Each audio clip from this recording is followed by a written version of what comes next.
Hey everybody, it's Jason Blaha here, and I thought I would sit down and do another video for you guys and gals. Let me get a sip of my water first. Get my radio voice going and let's talk about this. So I thought I would answer a question for people who really don't always have time to track everything. They don't want to track exact macros, but they eat mostly whole foods. You know, people will say, look, I struggle to get enough protein through the day. This seems to be a really big problem with general population, not so much with lifters. And they're like, I struggle to get my target protein. Well, what's your target protein? Should be around 1.5 grams per kilogram of body weight. Okay, that's what we need. That is what we need to maximize muscle growth. That is what the bulk of the research shows. So in my case, that's 150 grams. I weigh 220 pounds. That is 100 kilograms. So 150 grams of protein. So if we would say, how hard would that be for most people to get? That should be really easy without even tracking. And here's what I mean. Let's assume you're eating mostly whole foods, mostly plant-based stuff. But you are eating some meat. What's the easy way to do that? And this is what I have clients do. Now, obviously, if someone's plant-based, it's going to be a little bit different of advice. It's going to be you have to find some other lean protein. You may need more protein shakes early in the day to ensure you hit it. But the main thing is making sure that you hit it no matter what you do. And this is really easy. Your first meal of the day. Now, when someone says, well, I can't do that, well, then you really are not trying. And this is what I mean. People say, I can't eat protein at breakfast time. Really? You put it in your mouth and chew it. People need to lose these preconceived ideas of what a breakfast food is. Okay? What I recommend is that you eat, let's say you have any sort of lean meat. I don't care what it is. But again, lean meat, because I don't recommend animal fat as a general rule. People take in much of it, irrespective of what you're doing with your diet. A lean meat of some type. I don't care if it's fish. I don't care if it's chicken, turkey, really lean cuts of steak, whatever. I don't care. Get between 12 and 16 ounces of it in your first meal of the day. You can forget your protein the whole day after that. Now, people hear that and are like, what? Yeah, because if you do that, for my non-Americans who do not use freedom units, that's probably around 400 grams of a lean meat. That's going to be between 90 and 100 grams of protein right there in your first meal of the day. Just make sure you eat it with your breakfast, no matter what you eat. It's not uncommon for me to do brown rice and chicken and broccoli, or beans in it, or even tofu and beans in it. So for me, I probably get almost every day right there off the bat. What's that on the side of my head? It's a piece of my headphone. You know what? We're going to leave that in. I just don't care. I don't care enough to take it out. Back over to the topic. So that's probably 100 grams of protein right there, guaranteed. Now, if you're eating a lot of other whole foods beyond that, right? Rice, potatoes, pastas, all that good stuff, the stuff you should be eating, you're probably going to hit your protein numbers. And that's assuming you don't even add any other later protein sources in the day. That is an easy one. That's like a guaranteed going to hit your numbers. At least you'll average it for the week. The same thing post-workout. I don't care how many days you work out, 3, 4. People who train more days than that a week, you don't take my advice anyway, so I don't know why you're listening. So let's assume you train 3 or 4 days a week. I would say post-workout, get 50 grams of protein powder. It could be whey if you do animal stuff. It could be soy or pea protein if you do plant-based. Get 50 grams of protein immediately after you work out. Now, people say, well, what's up with that anabolic window? The thing is, it's not that big of a deal. We do know, based upon the research, right? Based upon the research, that total protein intake and calorie intake for the day is actually way more important than protein timing.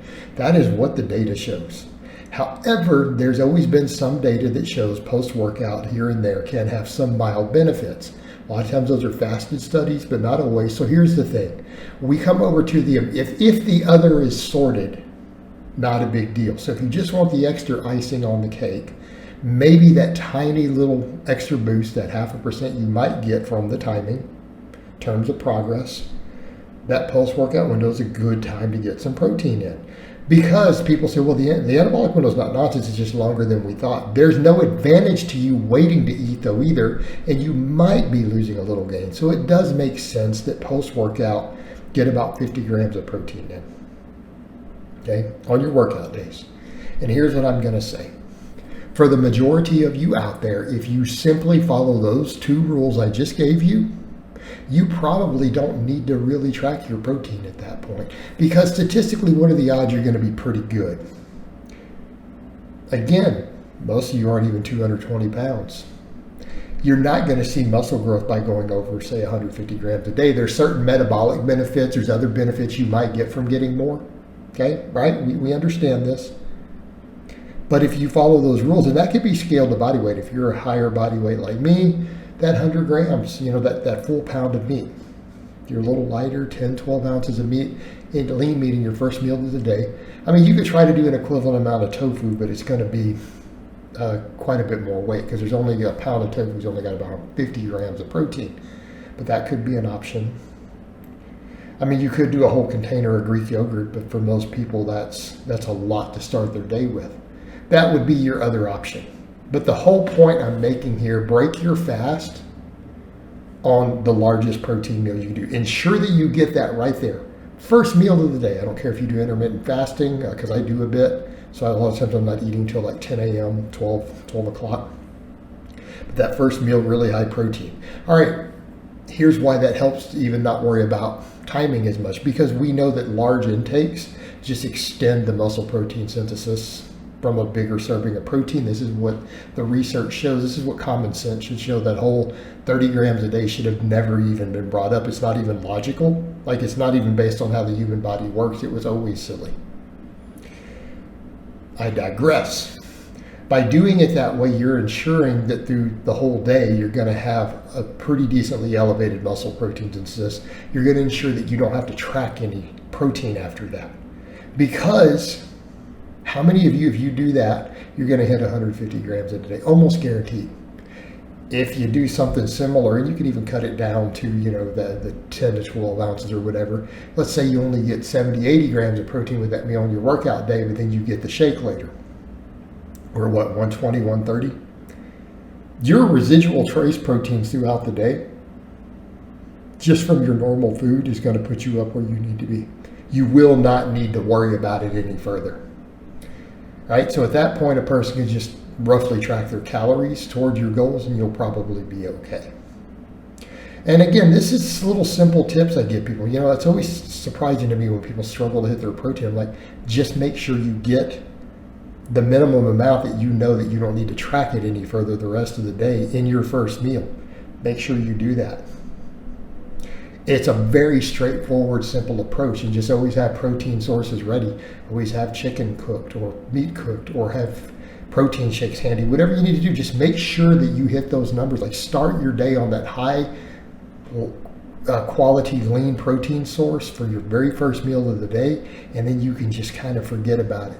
You can just eat your whole foods, and if you want to throw some extra protein in just because that's what you happen to be eating, go for it. You might end up hitting 200 or 250 grams. But by doing it that way, it removes any burden or stress. It's no longer difficult. And once you get used to eating that much lean protein first thing with your first meal of the day, it just becomes habit, and it no longer becomes difficult or something you have to think about.